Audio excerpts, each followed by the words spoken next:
Hello friends, welcome back to my channel hello SR kitchen. ఈరోజు మన recipe వచ్చేసి aloo chips.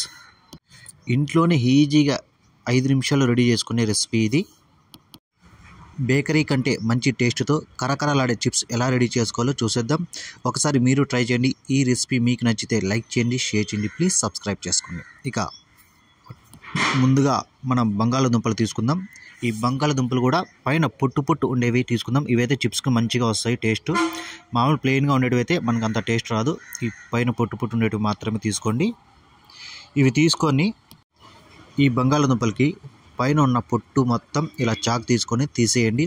నేను వచ్చి ఒక 500 గ్రాముల బంగాళాదుంపలు అయితే తీసుకున్నాను. మీకు ఎన్ని కావాలో అన్ని తీసుకోండి. ఈ మొత్తం ఇవంతా తీసిన తర్వాత ఒకసారి శుభ్రంగా కడుక్కొని ఇలా తురుముకోవాలి. ఎక్కువ లావు లేకుండా పలసాగా తురుముకోవాలి.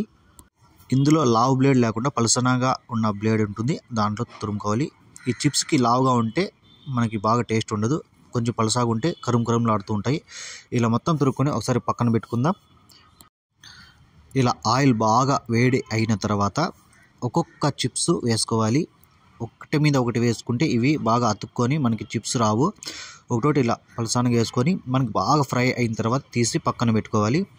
ఈ ఆయిల్ ముందు మనం చిప్స్ వేసే ముందే ఆయిల్ బాగా వేడి అవ్వాలి. ఇవన్నీ పక్కన పెట్టుకున్న తర్వాత కొద్దిగా మిరపపొడి, కొద్దిగా సాల్ట్ వేసుకొని కలుపుకుందాం. మీకు ఈ రుచిగా సరిపోయేంత వేసుకోండి. ఇవన్నీ కలుపుకున్నాక పైన అలా జల్లుకొని దీన్ని టాస్ చేసుకోవాలి. ఇలా మొత్తం కింది నుంచి పై వరకు ఇలా తిప్పుకుంటూ ఉంటే ఈ కారము, ఉప్పు అంతా ప్రతి ముక్కకి పడుతుంది. మనకు ఈ ఆలూ చిప్స్ అయితే రెడీ అయిపోయినాయి. డిన్నర్లోకి అయితే అన్నంలోకి నంచుకోవడానికి సూపర్గా ఉంటుంది. కరకరలాడే చిప్స్ అయితే రెడీ అయిపోయాయి. ఒకసారి మీరు ట్రై చేయండి.